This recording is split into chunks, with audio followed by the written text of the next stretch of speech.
So hey there, Spurs Talk, and welcome back to another video, guys. And today we're gonna be looking at the Chris Paul press conference from Tuesday, guys. So without any further ado, guys, let's take a look at the video, guys, and let's see it, guys. So let's get the video started right now, and let's take a look at the press conference. So let's see it right now. Here we go.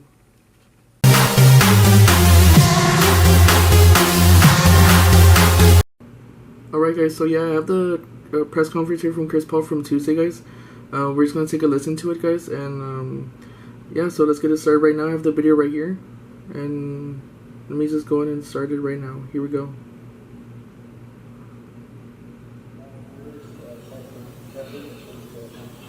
What were the overriding factors?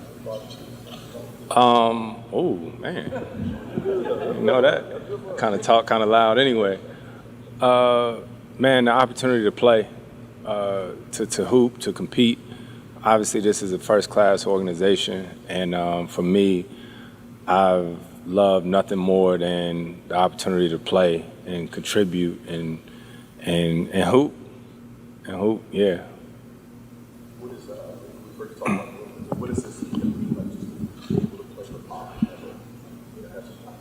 Pop? Man, it's going to be definitely an honor and a privilege. Obviously, I've admired Pop from afar from years, and when you're in this for a while, as he's done for a long time, there's so much respect there, not only for his basketball IQ, but just for who he is as a person, as a competitor and all of this. And so Pop has always been someone that I've spoken to, before jump ball, during the game or whatnot, if it's just a little conversation here or there. So I'm excited to learn from him and the coaching staff here.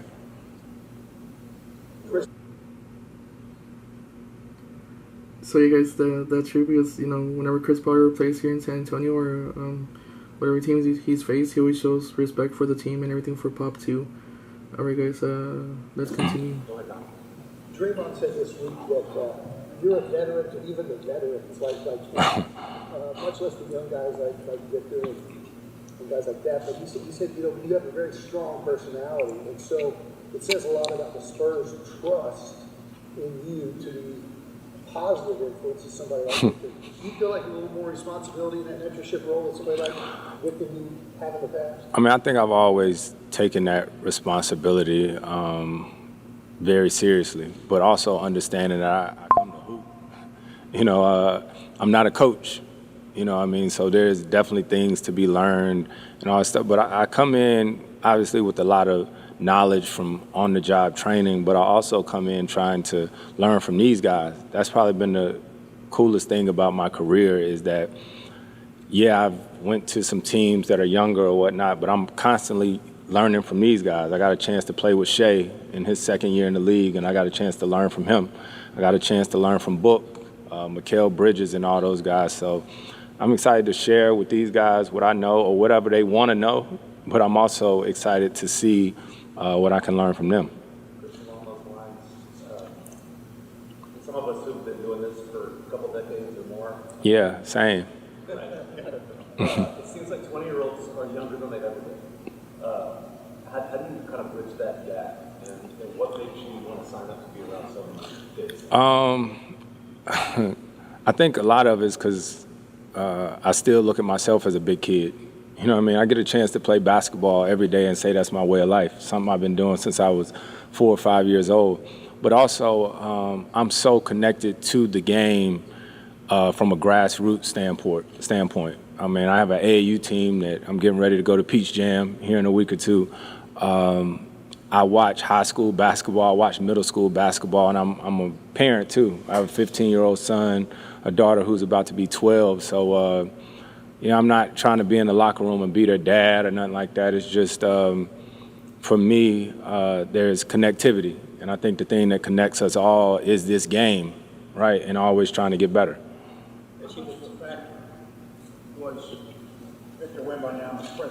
How are you too? Good to see you. Been a while. Yeah.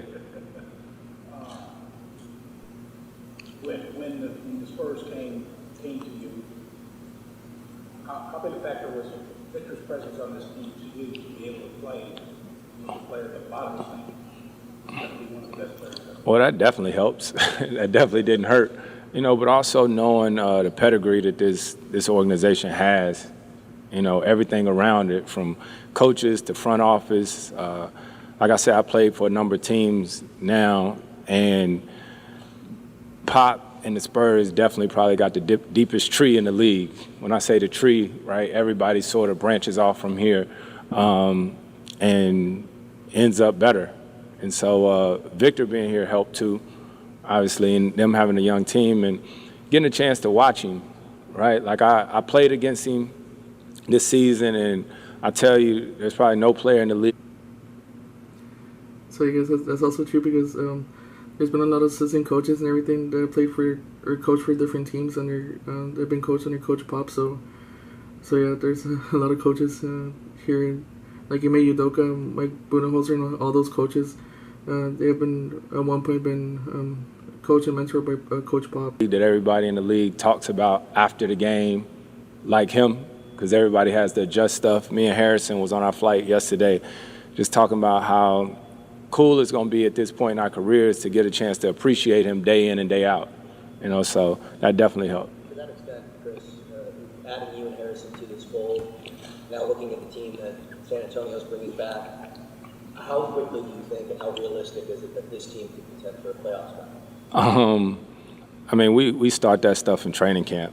I'm not here to say we're going to do this or do that. I think we all got to get together and make sure that we understand, what our goals are and what we're going to do to try to help each other get there. What are your goals then? I only have one goal every time, and that's to win. Every game. I don't care if it's practice. I don't care if it's shooting contest. I don't think you should play anything if you're just doing it for shits and giggles. Chris, Yeah. a few years ago, Sports Illustrated released a photo of you as a kid meeting Tim Duncan. It's kind of gone on the rise again because you're team now. What is that? Can you talk about a little bit about that day and how that came up, and is it just real? Looking back at that picture and you're right now? Here, guys, let me go and speed it up a bit because it's a 11-minute video for the press conference. So let me speed it up. So me and Tim's nephew, Shane, played on the same AAU basketball team, right? So we were teammates, like 11 to 14. And Tim, in that picture, he just got drafted, and we were. It was a little too fast. Payback speed. In Utah at the AAU Nationals, and Tim came to watch us. You know what I mean? So I was telling somebody earlier, I was in like middle school or high school and used to go to the local YMCA and watch Tim hoop. Obviously I went to Wake Forest like him. Darius Sangala, who's on the coaching staff, I was in high school and he was at Wake, and I used to go play pickup with them. So it's a lot of full circle moments here. Two of the more memorable 7-game series that you have played, Spurs were against. Yeah. Dang, 07, 08, that was my first time in the playoffs. They beat us in New Orleans in Game 7. I don't know what year it was. We won in 15. Yeah, that was crazy. Me and my brother was talking about it. I don't think I played against another team, and y'all, I don't know all the stats, but I don't think I played against another team more than I played against the Spurs in my career.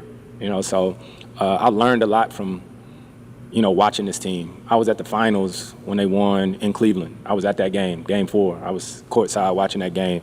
Tony was a big brother to me when I came into the NBA, Tony Parker. And so, when the trade, when I came here, it was cool. I got a text from Tim. I got a text from Manu. I got a text from Tony.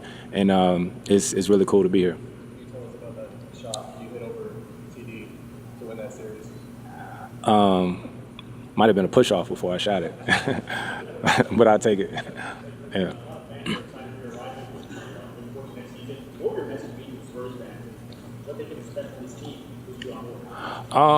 Man, I'll tell you the truth. I don't need to give these fans any type of message, honestly, just because they've seen greatness around here for a long time, right?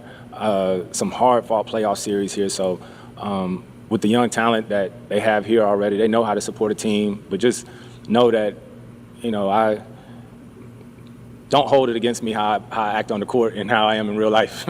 I'm two totally different people. I just hate to lose. I always say this, I hate to lose more than I like to win. And so one thing you should know about is we're going to compete.